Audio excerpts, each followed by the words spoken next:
নমস্কার, সকলকে স্বাগত জানিয়ে শুরু করছি আপনাদের প্রিয় অনুষ্ঠান জীবনের আলো। সকলে নিশ্চয়ই খুব ভালো আছেন। দেখুন, বিবাহ একটা অতীব পবিত্র এবং মাঙ্গলিক অনুষ্ঠান। এর বিষয়ে কোনো রকমের দ্বিমত নেই। কিন্তু এই বিবাহ নামক এই উৎসব বা এই যে শুভ অনুষ্ঠানটা সবার জীবনে সঠিকভাবে হয় না। কখনো সমস্যা, কখনো হয়ে গেলে পরবর্তীতে সমস্যা, এটা কিন্তু লেগে থাকে। কারণ সেক্ষেত্রে একটা জিনিস জেনে রাখবেন যে আমি এর আগে বহুবার আলোচনা করেছি এই বিবাহ সংক্রান্ত বিষয়টা, অর্থাৎ বিবাহের আগের সম্পর্ক এবং বিবাহের পরের সম্পর্ক দুটো কিন্তু আলাদা। বিবাহের আগের সম্পর্কে রয়েছেন আপনি, সেটা আপনার জীবনের পঞ্চমের অর্থাৎ ওই দ্বাদশ ভাবের মধ্যে পঞ্চম ভাবের কানেকশন দেয়। পঞ্চমে আপনার মনের কানেকশন দেয়। পঞ্চম আপনার ক্ষেত্রে সেই রোমান্টিকতার জায়গা দেয়, কিন্তু কতটা দেবে? পঞ্চম আপনার মধ্যে সেই তার সঙ্গে সম্পর্কের পূর্বজন্মের কোনো কানেকশন সেটা দেয়। পঞ্চম আপনার মধ্যে ভবিষ্যতের চিন্তা ভাবনার জায়গা দেয়, কিন্তু সেটা পরবর্তীতে ভবিষ্যতে যখন সপ্তমে কানেক্ট হয়, সেই সপ্তম হচ্ছে পার্টনারশিপ। ব্যাস, অর্থাৎ পার্টনারশিপ বিজনেস। যেমন আপনি আপনি একটা কোনো বিজনেস করছেন, সেখানে পার্টনারশিপ রেখেছেন, বা আপনি পার্টনারশিপে বিজনেস করছেন, সেখানে মালিকানা দুজন। ঠিক বিবাহটাও কিন্তু সেই পার্টনারশিপের কানেকশন পায়, যেটা হচ্ছে লাইফ পার্টনার বলা হয়। অর্থাৎ লাইফের দুজন, একটা লাইফ কানেক্ট করছে দুজন পার্টনার। সম্পর্ক, একটা সম্পর্ককে কানেক্ট করছে দুজন পার্টনার।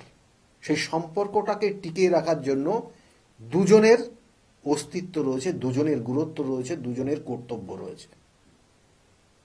এবং সেক্ষেত্রে অনেক সময় সেই জায়গাটা নেগেটিভ হয়ে যায়, এবং যার কারণে বিবাহের পরে হয়তো 7 দিন টেকে না, বা বিবাহের পরে 3 মাস টেকে না, বিবাহের পরে কখনো 1 বছর টেকে না, বিবাহের পরে কখনো 7 বছরের মাথায় গিয়ে ডিভোর্সের চিন্তা ভাবনা হয় বা অ্যাডজাস্টমেন্ট আসে না।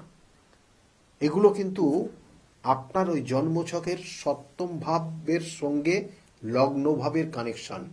আমি বারবার বলি, একটা জাতক জাতিকা জীবনে বিবাহ করলো, তার ক্ষেত্রে চতুর্থ ভাবটাও দেখতে হয়, কারণ সে জীবনে কতটা সুখী হতে পারবে।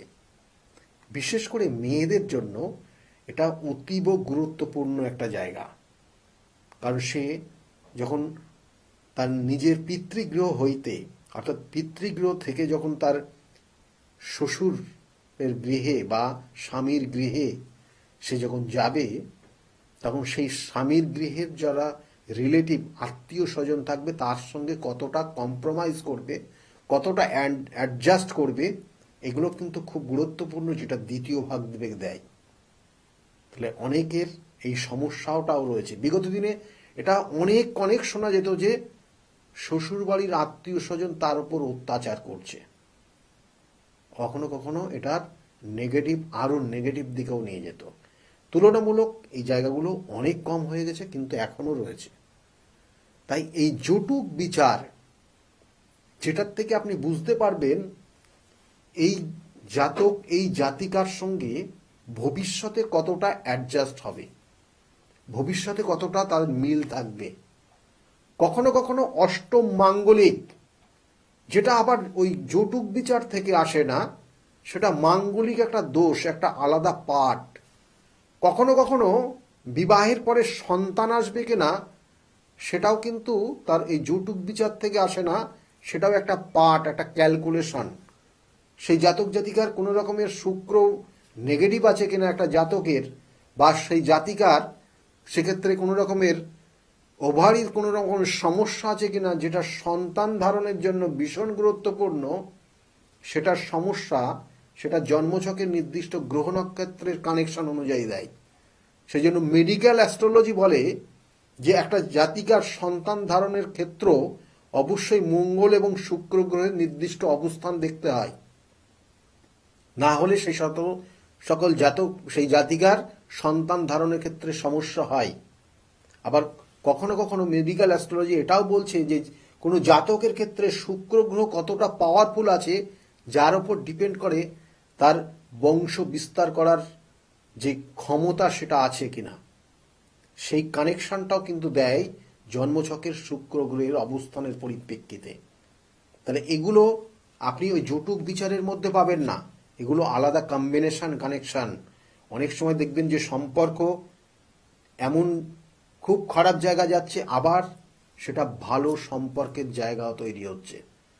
স্বামী স্ত্রী থাকলেও মাঝে মধ্যেই ঝামেলা হবে, কিন্তু সেটা কিন্তু চিরস্থায়ী থাকে না। কিছু কানেকশন থাকলে সেটা চিরস্থায়ী থাকে না, কিছু কানেকশন সেটা না থাকলে সেটা চিরস্থায়ী হয়ে একটা বিপজ্জনক জায়গা এবং কখনো কখনো ডিভোর্সের জায়গায় চলে যায়।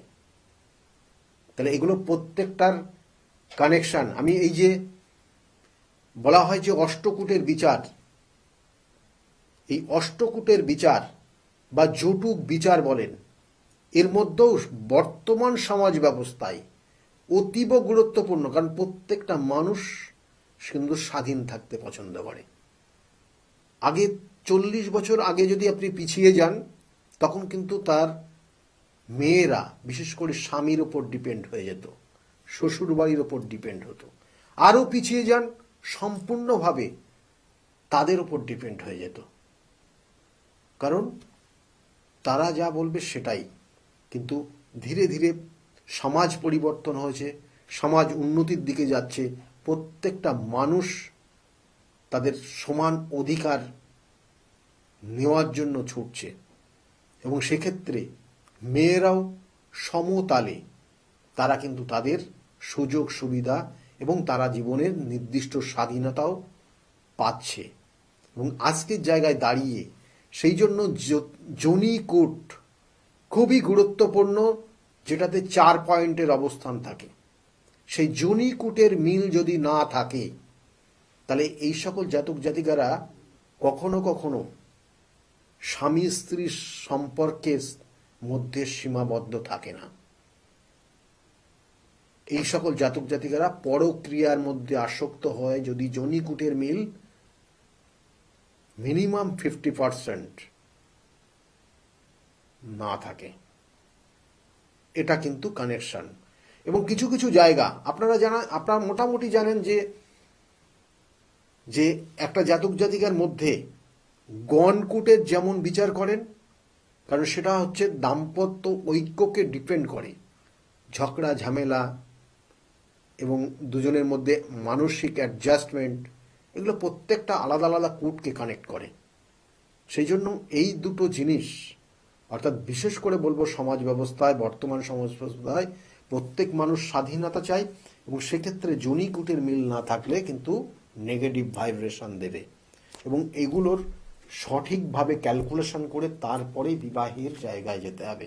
কারো ক্ষেত্রে মাঙ্গলিক দোষ রয়েছে, বিবাহের জায়গায় গেলে পরবর্তীতে দাম্পত্য অশান্তি, কখনো কখনো পরিবারের মধ্যে যে বন্ডিং সেটা নষ্ট হয়ে যাবে, বা সেই সম্পর্কটা থাকবেই না। এমনকি সেই জাতক জাতিকা সেখান থেকে তাকে বাইরে বার করে দেবে। কখনো কখনো এমন কিছু হয়, কিছু মাঙ্গলিক দোষ রয়েছে যেটা অষ্টম মাঙ্গলিক, দেখবেন বিবাহের পরেই তার লাইফ পার্টনারের একটার পরে একটা ক্ষতি হতে শুরু করে দেয়। এগুলোর প্রত্যেকটার শাস্ত্রীয় প্রতিকার প্রতিবিধান আছে। কারো ক্ষেত্রে লগ্ন মাঙ্গলিক, সে খুব জেদ কাজ করে তার মধ্যে, এবং এই জেদ তাকে সর্বশান্ত পর্যন্ত করে দেয়। মাঙ্গলিক দোষ আবার কিছু কানেকশন থাকে, এদের বিবাহের ক্ষেত্রে আটকে দেয়, বিবাহই হতে দেয় না। এমনকি দেখো সম্পর্ক ভালো, পরিবারের মধ্যে দুটো পরিবারের সঙ্গে সুসম্পর্ক তৈরি হয়ে গেছে, বিবাহের নির্দিষ্ট ডেট পর্যন্ত ফাইনাল হয়ে গেছে, লাস্টে গিয়ে বিবাহটা হতে চায় না। কারণ শুধুমাত্র ওই কনে এবং বর, অর্থাৎ ওই ক্ষেত্রে কিন্তু ওই জাতক এবং জাতিকা যে দুজন আছে তাদের মধ্যে হঠকারী সিদ্ধান্ত, মতের অমিল হয়ে যাওয়া, হঠাৎ ছোট্ট একটা বিষয় নিয়ে সম্পর্ক নষ্ট হয়ে যাওয়া, বা কখনো কখনো ওখানে তৃতীয় কোনো ব্যক্তির দ্বারা কোনো একটা জাতক বা জাতিকা প্রতারিত হয়ে গিয়ে সম্পর্কটা পুরো নষ্ট করে ফেলে দেওয়া একদম শেষ মুহূর্তে গিয়ে হয়, যেটা বিবাহের ডেটের হয়তো 2-1 দিন আগে বা 2-5 দিন আগে হয়তো সব কিছুর অর্ডার সব কিছু হয়ে গেছে, অ্যাডভান্স হয়ে গেছে, এই রকম মুহূর্তে গিয়ে হয়ে যায়। তাহলে এগুলো কিন্তু দোষ, এগুলো কিছু অশুভ কানেকশন, যেগুলো সঠিকভাবে, আবার বলছি, তার প্রতিকার প্রতিবিধান করতে হবে। অনেক সময় এগুলো শত্রুতার কবলে পড়ে, গুপ্ত শত্রু এগুলোকে ডিস্টার্ব করে দেয় যাতে বিবাহ না হয়। অনেক পরিবারের এরকম জায়গা রয়েছে, আপনারা দেখলেই বুঝতে পারবেন। এবং এর সঙ্গে সঙ্গে কিছু কিছু জায়গা রয়েছে ব্যভিচারী দোষ, সেটা আপনি ওই জুটুক বিচারে পাবেন না। একটা জাতিকার বা একটা জাতকের মধ্যে ব্যভিচারী দোষ থাকলে কথার মধ্যেই, এই শব্দটার মধ্যেই রয়েছে সে তার জীবনযাত্রা কিভাবে কোন দিকে নিয়ে যেতে পারে। এটাকে আর ভাঙলাম না। তাহলে সেই জায়গাগুলো জাতক জাতিকার থাকলে কিন্তু তার বন্ডিং, তার বিবাহিত জীবনের যে জায়গাগুলো থাকে সমস্যার পর সমস্যা থেকে যায়। একটা সময় একই ছাদের নিচে তারা থাকতেই পারে না। বৈধব্য যোগ আর মাঙ্গলিক দোষ দুটো কিন্তু এক না। অনেক সময় মাঙ্গলিক দোষে বৈধব্য যোগ তৈরি হয়, কিন্তু বৈধব্য যোগ খুব নেগেটিভ ভাইব্রেশন দেয়, যেটা তার বিবাহের পরে গিয়ে অ্যাডজাস্ট হয় না। এমন কিছু কানেকশন থাকে যার কারণে বিবাহের পরে তার লাইফ পার্টনার প্রচণ্ড মাথা গরম হয়ে যায় এবং সর্বশান্ত হয়ে যায়, ধীরে ধীরে সর্বশান্ত হয়ে গিয়ে নেশার মধ্যে চলে যায়। কখনো কখনো তাদের আচার ব্যবহার সবটাই অস্বাভাবিক হয়ে যায়, এমনকি পাগল পর্যন্ত হয়ে যেতে পারে, কখনো কখনো সুইসাইড পর্যন্ত করতে পারে।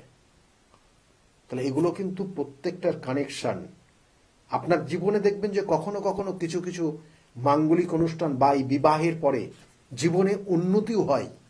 অনেক জাতক জাতিকার আমারই দেখা অনেক ক্ষেত্রে দেখবেন যে তাদের বিবাহ হয়েছে, বিবাহের পরে ভীষণ উন্নতি হয়েছে, জীবনে যে জায়গায় যেখানে ছিল সেই জিরো সেখান থেকে হিরোর জায়গায় পৌঁছে গেছে। কারণ এখানেও কিন্তু সেই কানেকশন, অর্থাৎ দুটো চার্টের কন্ডিশন, দুটো সম্পর্কের কানেকশন, দুজনের কানেকশন তার জীবনের উন্নতির শিখরে নিয়ে গেছে এবং ধীরে ধীরে ধীরে তারা জীবনের একটা নির্দিষ্ট শিখা, নির্দিষ্ট কিন্তু উচ্চতায় পৌঁছে গেছে। তাদের যে স্বপ্ন ছিল স্বপ্নর থেকে অনেক কিছু পেয়ে গেছে। তাহলে এটা বিবাহের কানেকশন বিবাহের পরেও হয়েছে। তাই বিবাহের ক্ষেত্রে শুধুমাত্র নেগেটিভ হবে তা না, বিবাহ হওয়ার পরে অনেক জাতক জাতিকার জীবনের উন্নতি হয়। আমি তো আসলে আমার সামনে বলে দিই যে আপনার বিবাহের পরেও আপনার জীবনের উন্নতি হয়েছে, গাড়ি বাড়ি সব হয়েছে, সে বলতে বাধ্য হ্যাঁ আমি তাই হয়েছে। আবার কারোর ক্ষেত্রে বিবাহ হয়েছে তারপরে সর্বশান্ত হয়ে গেছে, একটার পর একটা সর্বশান্ত হয়ে গেছে। কর্ম করছিল, ভালো চাকরি করছিল, চাকরি শেষ হয়ে গেছে। ব্যবসা করছিল, ব্যবসা ডাউন হয়ে গেছে। শেয়ার মার্কেটে টাকা রেখেছিল, পুরো সর্বশান্ত হয়ে গেছে। তার পরিবারের হঠাৎ করে কেউ সমস্যায় পড়ে মারা পর্যন্ত গেছে। তাহলে এগুলো প্রত্যেকটার কানেকশনের পরিপ্রেক্ষিতে হয়। সেই জন্য এগুলোর প্রতিকার প্রতিবিধান রয়েছে। আগামী যে নির্দিষ্ট তিথি রয়েছে, শিবরাত্রির যোগ, শিব সংহারের প্রতীক। জানেন আপনারা, শিব আমাদের, অর্থাৎ প্রত্যেক জীবের মধ্যে শিবের অবস্থান রয়েছে এবং সেই শিব তার নির্দিষ্ট রূপ রয়েছে।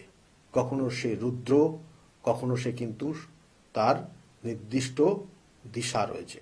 সেই জন্য তার সঠিক প্রতিকার প্রতিবিধান রয়েছে। প্রতিকার প্রতিবিধান এবং সঠিক গাইডলাইন জীবনকে পরিবর্তন করতে পারে। সেজন্য আবার বলছি, আগামী শিবরাত্রি, তারপরে হচ্ছে অমাবস্যা, তারপরে কিন্তু শুভ শুভ কানেকশন এবং যেটা আপনার জীবনের যে অশুভ দোষ রয়েছে সেইগুলোর প্রতিকার করার সম্ভব হবে।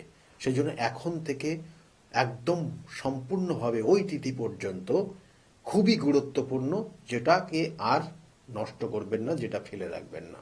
দেখুন, প্রতিকার প্রতিবিধান সঠিক গাইডলাইন জীবনকে পরিবর্তন করতে পারে। বিগত দিনে বহু মানুষ তারা প্রতিকার প্রতিবিধান নিয়ে আজকের জায়গায় দাঁড়িয়ে ভালো রয়েছে। সেই জন্য যদি মনে করেন যোগাযোগ করবেন, বুকিং নাম্বারে ফোন করে নেবেন। আর বিগত দিনে যে মানুষগুলো এসেছিল তার মুখ থেকে শুনুন তারা কতটা সমস্যার মধ্যে এসেছিল, আজকের জায়গায় দাঁড়িয়ে কতটা ভালো রয়েছে। শুনতে থাকুন।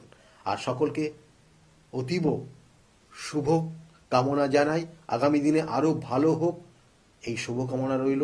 সকলে খুব ভালো থাকবেন। নমস্কার। ডক্টর গৌতম শাস্ত্রী আর 5 জন অ্যাস্ট্রোলজারের থেকে কেন তিনি আলাদা? স্বাভাবিকভাবে আপনাদের মনে এই প্রশ্ন আসতেই পারে। দূর দূরান্ত থেকে নানান সমস্যায় জর্জরিত মানুষ ছুটে আসে তার কাছে। গ্রহদোষ হোক কিংবা কাল সর্পদোষ, অথবা ধরুন মাঙ্গলিক দোষ কিংবা অন্য যে কোনো সমস্যা, তারা জানেন সব সমস্যার স্থায়ী সমাধানে এক এবং অদ্বিতীয় ডক্টর গৌতম শাস্ত্রী। চলুন আজ আপনাদের সাথে পরিচয় করিয়ে দিই এমন কিছু মানুষের এবং শুনে নিই তাদের কথা। আমি দাদার কাছ থেকে কথাগুলো শুনছিলাম, শুনতে শুনতে দাদা আমাকে হঠাৎ করে থামিয়ে দিতে বললেন এবং দাদা বলছেন যে আমার কথাটা আগে শুনুন। সত্যিকার ওনার কথাটা আগে কিন্তু শুনতে হবে। সেই জন্যই আমি আবার দাদার কাছ থেকে শুনতে চাইবো যে আচ্ছা দাদা, আপনার মনে কি কোনো ক্ষোভ ছিল, কোনো অসন্তোষ ছিল যে কারণে আপনি সব বাধা পেরিয়ে ডক্টর গৌতম শাস্ত্রীর কাছে এসেছেন? আমি একজনের কাছে গিয়েছিলাম, নাম প্রকাশ করব না, কিন্তু খুব বলে যে ভালো ভালো ভালো, মানে নিজের সম্বন্ধে অনেক ভালো একটু বাড়িয়ে বলে আর কি, কিন্তু কার্যক্ষেত্রে সেটা হয় না। আমি প্রোগ্রাম দেখে আমিও গেলাম, যাওয়ার পরে আমাকে বললে এই প্রতিকার লাগে, প্রতিকার করলাম, দেখলাম প্রতিকার করার পরে এবার আমাকে একটা নিয়ম ছিল, সেই নিয়মটা হওয়ার পরে আমি বললাম, ফোন করলাম, ফোন ধরে না, ফোন করলে ফোন ধরে না। যাই হোক, সে জানি আমার পয়সাটা জলে গেল। এবার একদিন আমার মেয়েকে স্কুল থেকে নিয়ে এসছি, 2:35 নাগাদ, সাড়ে দিকে প্রোগ্রাম হচ্ছে।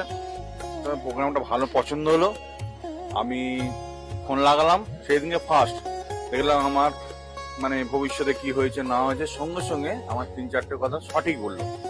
সেদিনকে ছিল মঙ্গলবার, আমি বললাম দেখাবো, বলে আজকে মঙ্গলবারে হয়ে যাবে।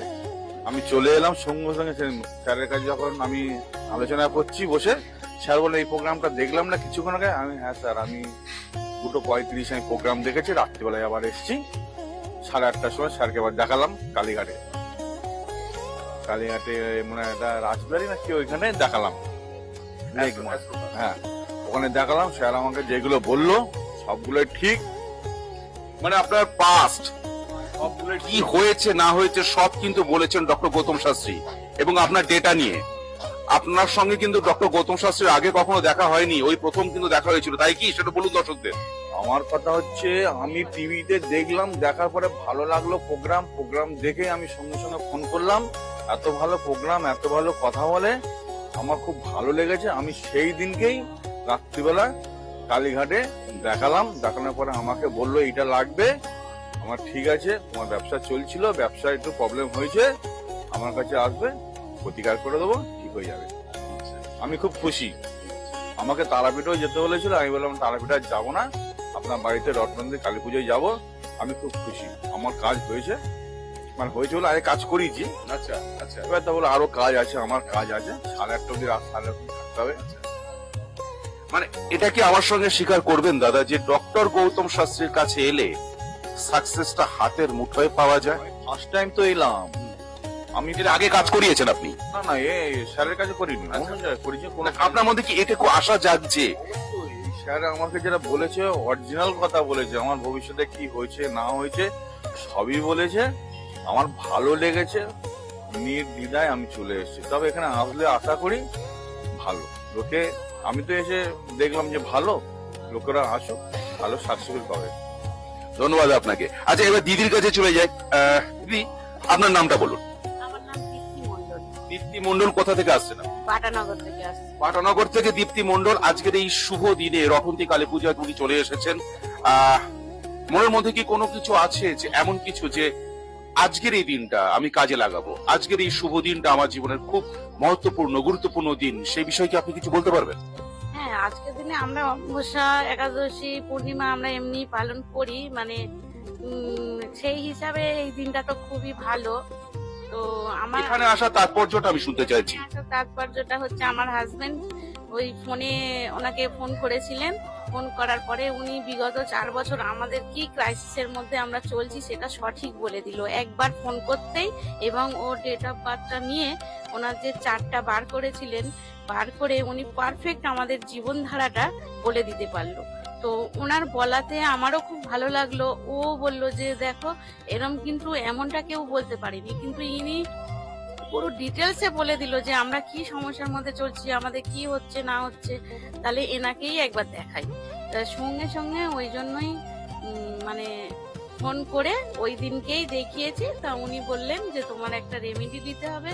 তো রেমেডিটা দেওয়ার জন্য বললো যে আপনি এখানে এসে পরের সপ্তাহে নিয়ে যেতে পারেন, না হলে আমি 10 তারিখে যাব তারাপীঠে, ওখানেও আপনারা আসতে পারেন, না হলে 18 তারিখে অমাবস্যা, মৌনী অমাবস্যাতে আমার বাড়িতে ক্রিয়া হবে এবং হোমযজ্ঞ হবে, ওখানে যদি আসতে পারেন ওখানেও এসে ধারণ করতে পারেন।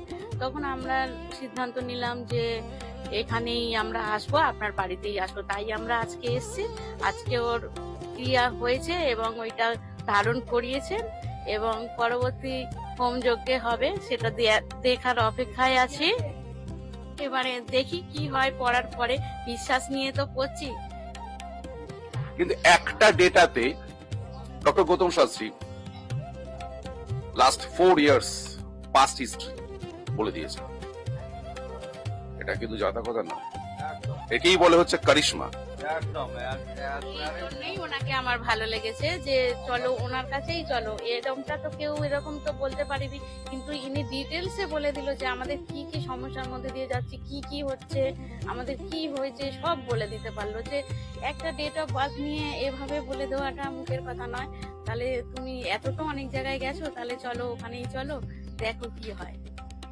ক্ষুদ্র একটা ডেটা তা থেকে বলে দেওয়া সত্যি অসম্ভব ব্যাপার। এই অসম্ভবকে সম্ভব করেন ডক্টর গৌতম শাস্ত্রী।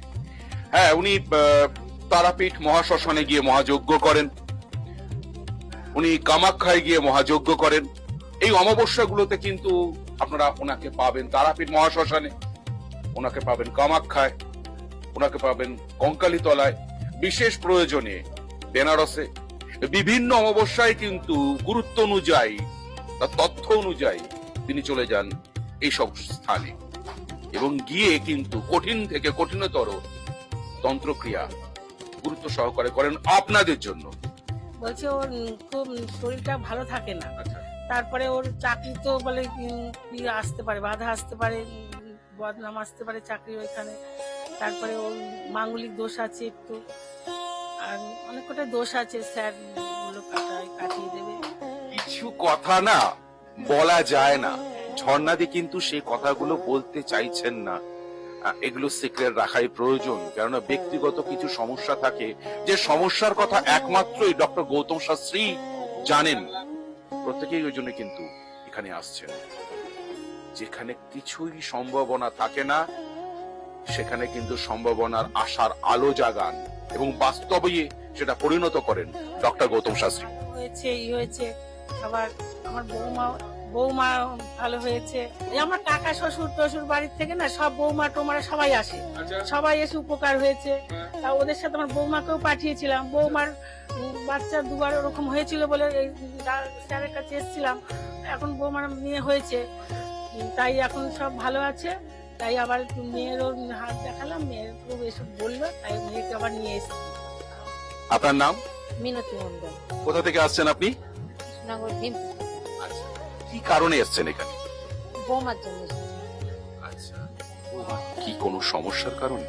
সমস্যা বলতে ওনার একটু ওনার মা মারা গিয়েছিল আচ্ছা, আগুনে পুড়ে, ভয় ভয় করে সবসময়। আপনার নামটা কি?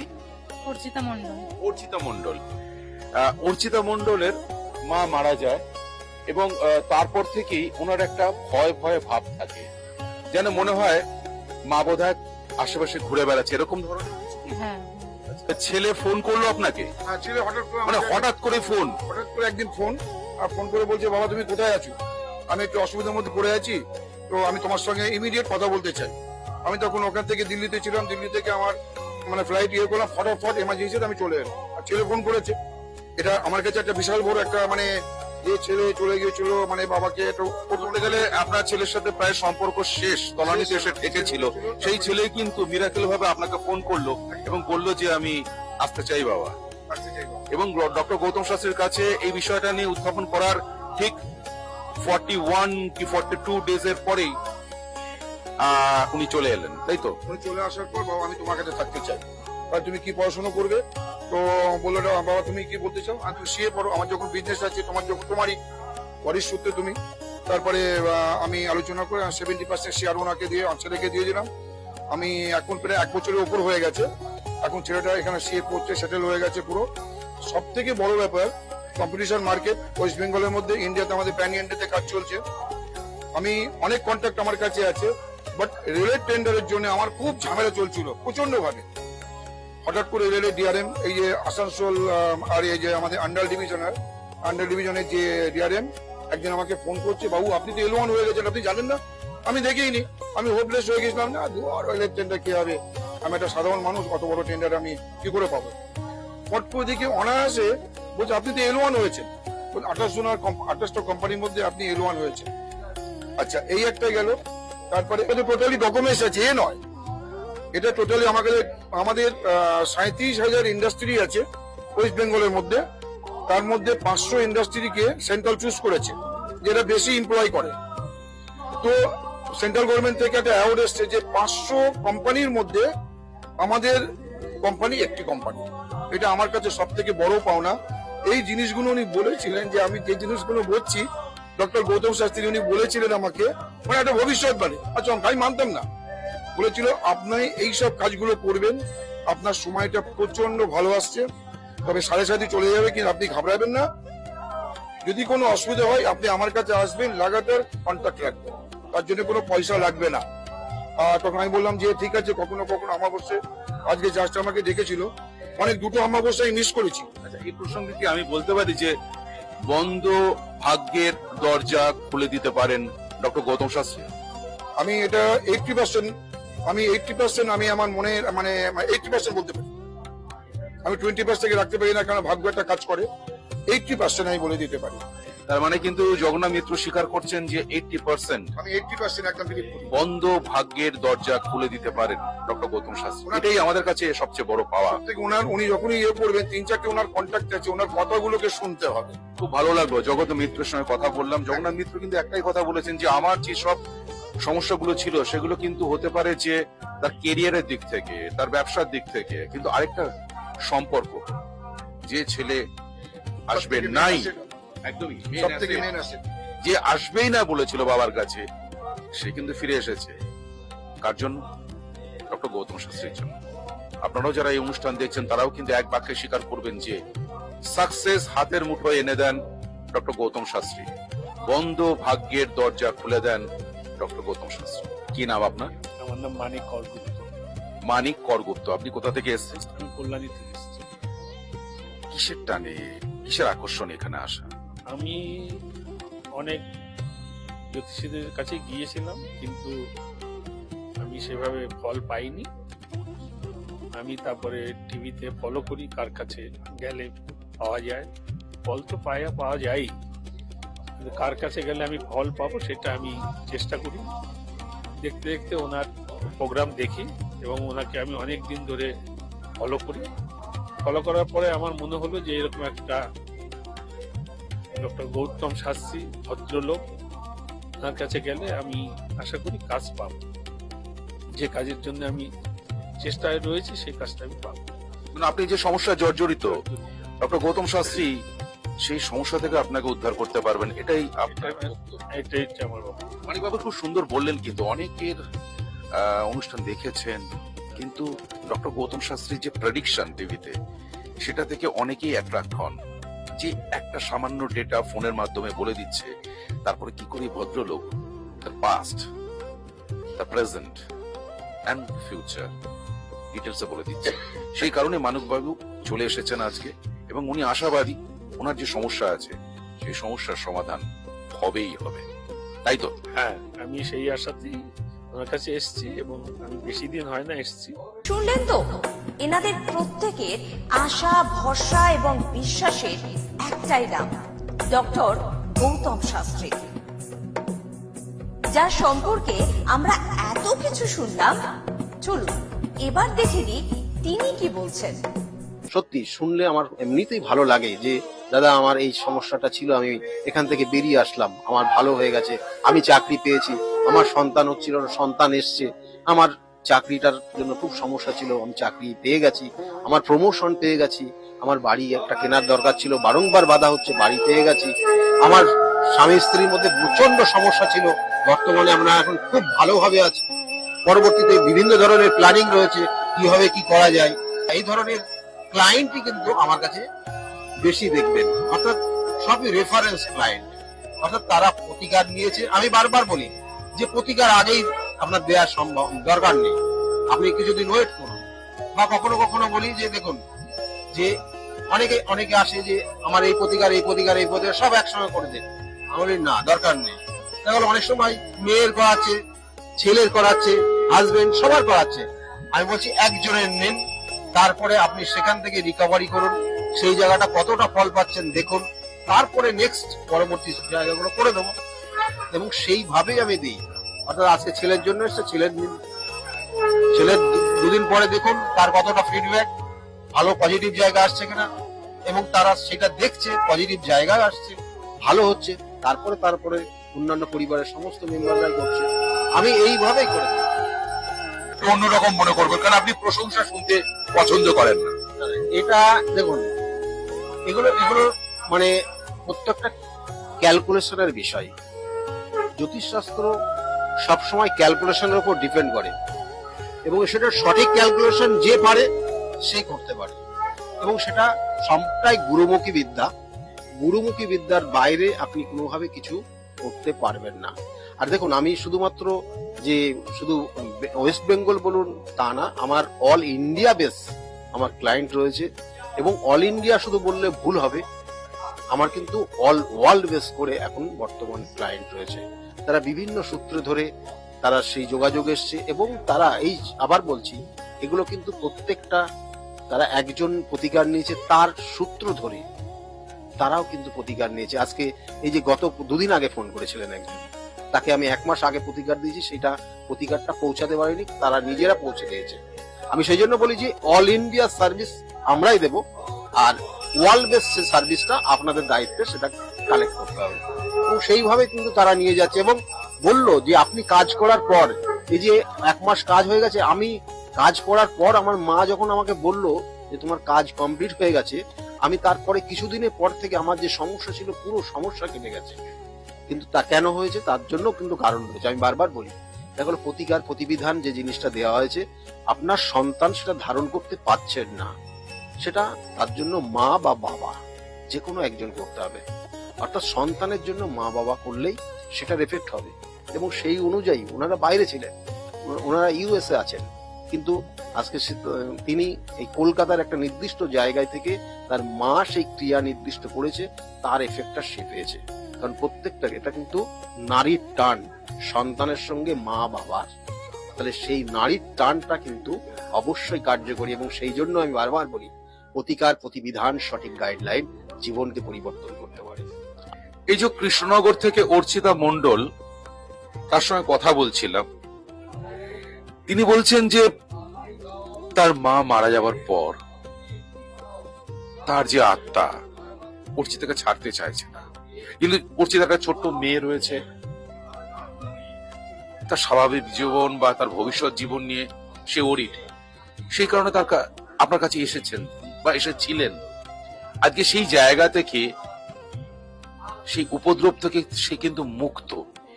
এই যে ভৌতিক উপদ্রব বা একটা আত্মার উপস্থিতিকে খণ্ডন করা, এটা হচ্ছে একটা অসাধ্য সাধন। আপনি আবারও স্বীকার করবেন না আমি জানি, তবু এই প্রসঙ্গে আপনি যদি কিছু বলেন। আমি বারংবার বলে থাকি যে আত্মা সে শুধুমাত্র দেহ পরিবর্তন করে, জাস্ট দেহ পরিবর্তন করে অন্য দেহে সে রূপান্তরিত হয়। আমাদের আত্মা কিন্তু অমরণশীল বলা হয়। এবং এই যে ওনার ক্ষেত্রে আমি দেখেছি, দেখবেন যে আপনি সামনে যখন দেখবেন ওনাকে, তখনই মনে হবে যেন ওনার মধ্যে একটা নেগেটিভ এনার্জি কাজ করছে। এটা যারা মোটামুটি বোঝেন তারা সামনে গেলে বুঝতে পারবেন যে ওনার মধ্যে নেগেটিভ, ওনার চোখের দেখার ভাব বা অন্যান্য সব ক্ষেত্রে, এবং ওনার বাস্তুগত জায়গাতেও সমস্যা রয়েছে, এবং সেটা হয়তো মনে হয় সেখান থেকে পরিবর্তন করে ফেলেছে, কিন্তু ওনার মধ্যে সেই নেগেটিভ এনার্জিটা অলরেডি প্রবেশ করেছে। এবং সেটা যদি ওনার সামনে বলি তাহলে ওনারা অনেকটা ভীত হয়ে যাবে, ভয় পেয়ে যাবে। সেটা তো ওনাদেরকে সেইভাবে বলা হয়নি, বলা হয়েছে যে এটার একটা এফেক্ট রয়েছে আপনার। তা সেই অনুযায়ী আজকের যে আপনারা দেখলেন যে ওনার আজকে এই নির্দিষ্ট তিথিতে কাজ করা হলো, এবং এই নির্দিষ্ট তিথিতে কাজ করে ওনারা ওই জায়গা থেকে বেরিয়ে আসলেন, এবং ওটা কিন্তু আরো 3টে স্টেপে কাজ হবে, মানে একটা স্টেপে কাজ হবে না, তবুও ওটা অনেকটা প্রোগ্রেস হবে, ওনার মধ্যে কিছু পরিবর্তন হয়ে যাবে। ওনার যে সমস্যা, অনেক সময় এই ধরনের নেগেটিভ এনার্জি যার মধ্যে ক্রিয়েট হয়, তার সর্বপ্রথম ঘুম হয়ে যায়, বন্ধ হয়ে যায়, ঘুম ঠিক মতো হয় না, পায়ের নখের প্রবলেম হয়, জয়েন্টে প্রবলেম হয়, শারীরিক যে নির্দিষ্ট নিয়মাবলীগুলো রয়েছে আমাদের শরীরের, সেইগুলো কোথাও না কোথাও ব্রেক করে যায়। তাহলে এগুলো আপনারা বুঝবেন। তাহলে এবং খাওয়া দাওয়া অনেক সময় এদের ক্ষেত্রে কিন্তু কম হয়ে যায়, আবার কথায় কথায় এরা রেগে যায়, এটা ওনার মধ্যে রয়েছে। তাহলে সেই জন্য আজকে নির্দিষ্ট ক্রিয়ার মাধ্যমে সেটাকে নির্দিষ্টভাবে প্রতিকার প্রতিবিধান করা হলো, এবং এই প্রতিকার প্রতিবিধান নিয়ে আজকে আগামী কটা দিন সেইভাবে করবে, ক্রিয়া করবে, ওনাকেও ক্রিয়া করতে হবে যাতে ওনার ওই অশুভ শক্তিটা ওনার আশেপাশে না আসতে পারে। এবং সম্পূর্ণভাবে হয়তো সেটা কিছু কিছু এফেক্ট থাকবে, সেটা পরবর্তী অমাবস্যার দিনে আবার পুরোপুরি নির্মূল করে দেওয়া যাবে। আরেকজন ভদ্রমহিলার সঙ্গে কথা বলছিলাম, তিনি বললেন যে আমার মেয়ের চাকরি এবং চাকরি পাওয়ার পর তার প্রমোশন, সেটা কিন্তু স্যারের হাত ধরেই হয়েছে। এটা কি করে সম্ভব? চাকরি তো পেয়েছে ঠিক আছে, তারপরে তার প্রমোশন, যেখানে প্রমোশনটা হবার নয় সেই প্রমোশন সে পেয়ে গেল, তার কৃতজ্ঞতা স্বরূপ আজকের এই তিথিতে সে পুজো দিয়ে দিয়েছে। কিছু কিছু ক্ষেত্রে দেখা গেল তার প্রতিভা রয়েছে, কিন্তু সেই প্রতিভা সে সঠিকভাবে কাজে লাগাতে পারে না। এগুলো জন্মছকের নির্দিষ্ট কিন্তু ক্যালকুলেশনের মাধ্যমে বার করা সম্ভব হয়, এবং সেটা আমি দেখি যে হ্যাঁ, এই জাতকের প্রতিভা রয়েছে কিন্তু সে কাজে লাগাতে পারছে না। কি কারণ? কারণটা এই কারণ। তাহলে কারণ আমি যখন বললাম এবং ব্যাখ্যা করলাম এবং যখন বিস্তারিত বলতে থাকলাম, তখন বললো হ্যাঁ আমার এটাই হচ্ছে, তখন ওই সেই নির্দিষ্ট পয়েন্টটা জাস্ট প্রতিকার প্রতিবিধান মানে ক্যালকুলেশন ফার্স্ট। অর্থাৎ আপনি যখন রোগ এর জন্য কোনো ডাক্তারের কাছে ট্রিটমেন্টে যান, তখন সর্বপ্রথম যিনি ডাক্তার, তিনি কিন্তু ডাক্তারবাবু কিন্তু সর্বপ্রথম একটা টেস্ট করেন, যে টেস্টের মাধ্যমে সেটা কনফার্ম হন যে এই রোগটা ওনার মধ্যে রয়েছে কি না, এবং টেস্টে যখন রিপোর্ট আসে হ্যাঁ, তার মানে তখন তারপরে তার উপরে কিন্তু সঠিক মেডিসিন দেন। ক্ষেত্রেও কিন্তু তাই জ্যোতিষশাস্ত্র সঠিক ক্যালকুলেশন দেয়, তার সঙ্গে সঙ্গে বিভিন্ন যে ক্রিয়া, বিভিন্ন যে প্রতিকার, সেগুলো তার সঠিক ট্রিটমেন্ট, সঠিকভাবে তার ক্রিয়ার মাধ্যমে সেখান থেকে সে বেরিয়ে আসছে, এবং সেটাই তাই আমি করে থাকি, এবং সেটা গুরুর হাত ধরে শিখেছি এবং সেটা করে যাচ্ছি। এই ক্যালকুলেশনটা আগে আপনাকে শিখতে হবে, জানতে হবে, বুঝতে হবে, এবং গুরুর কৃপা আপনার উপর, সেই গুরুর আশীর্বাদ আপনাকে থাকতে হবে। তারপরেই আপনাকে এই কাজগুলো সঠিকভাবে করলে আপনার কাজে লাগবে এটা। আর তার সঙ্গে সঙ্গে শুনুন, আপনাকেও নিজেকে সেই জায়গা, অনেস্ট জায়গাটাকে আনতে হবে। আপনাকে বিভিন্ন ভাবে বিপথে পরিচালিত করার বিভিন্ন ধরনের শক্তি রয়েছে, সেই শক্তি সম্পূর্ণভাবে বিভিন্ন ভাবে আপনাকে কাজ করবে, যেই শক্তি আপনাকে যাতে বিপথে পরিচালিত করে। কিন্তু আপনি যদি নির্দিষ্ট লক্ষ্যে থাকেন এবং আপনি যদি নিজেকে অনেস্ট রাখতে পারেন, দেখবেন যে সঠিকভাবে আপনি যে যাই করছেন সেটা সঠিকভাবেই হচ্ছে এবং তারা উপকৃত হচ্ছে, এবং সেটাই আমি করে থাকি জাস্ট। এবং আরেকটি পরিবারের সঙ্গে কথা বললাম, তারা কিন্তু বলছে তার মেয়ে পড়াশোনা একদমই ভালো ছিল না, মাথায় ঢুকতো না, এবং পরীক্ষায় সে অকৃতকার্য হয়েছে। সেখান থেকে কিন্তু স্যারের কাছে আসার পর আজকে সে মেয়ে জয়েন্টে চান্স পেয়েছে এবং সে কিন্তু খুব ভালো দিকে যাচ্ছে। সত্যি এটা কিন্তু সবার সঙ্গে সঙ্গে মিডিয়ার যেমন প্রাপ্তি, সাধারণ মানুষ আম জনতারও প্রাপ্তি। কিছু কিছু সমস্যা থাকে যেগুলো সাময়িক হয়, আমি তার জন্য প্রতিকার প্রতিবিধান দিই না। অনেক ক্ষেত্রে আমি দেখবেন যে প্রতিকার প্রতিবিধান দিই না বলে তারা হয়তো একটু রেগে যায় যে আসলাম, আমার একটা প্রতিকার দরকার ছিল, দিল না। আমি দেখছি তার প্রতিকার দরকার নেই। একদমই ঠিক। আমার সঙ্গে কিন্তু আরেকজনের কথা হয়েছে, তিনিও বলেছেন কাউন্সিলিং এর মাধ্যমে কিন্তু তার সমস্যার সমাধান হয়েছে। তার প্রতিকার দরকার নেই আপনার। আমি কয়েকটা উপদেশ দিয়েছি, আপনি ওটা মেনে চলুন, তাতেই আপনার এখান থেকে বেরিয়ে আসতে পারবেন। আমি সেইভাবেই কিন্তু গাইড করি মানুষের। আর বিভিন্ন ক্ষেত্রে বিভিন্ন ধরনের সমস্যা, গ্রহগত সমস্যা, কিছু কিছু ক্ষেত্রে শত্রুর দ্বারা ক্ষতিগ্রস্ত হয়ে যাওয়া, দেখবেন অনেক সময় দেখা গেল তার মধ্যে প্রতিভা রয়েছে কিন্তু জ্ঞাতি শত্রু, কিছু কিছু শত্রু সেই জাতক জাতিকাকে এমন জায়গা করে দিয়েছে সে যাতে আর উঠে না বসতে পারে। তাহলে এগুলো শত্রুতার কারণে কখনো হয়, কখনো কখনো জেলাসি, যেটা হিংসার কারণে হয়। তাহলে সেইগুলো কিন্তু ক্যালকুলেশন, সেটাও জানা যায় যে এর ক্ষেত্রে ওইটার জন্য হচ্ছে কিনা, এবং সেই ক্ষেত্রে সেই ভাবেই তাকে মানে গাইড করা হয়, এবং সেই গাইড মেনে চললে পারে তার জায়গা থেকে বেরিয়ে আসতে পারে সে। সেই আর কি। কত সহজে সাবলীল ভাবে কিন্তু তিনি বলছেন, কিন্তু তার কাজটা অতটা সহজ বা সাবলীল নয়।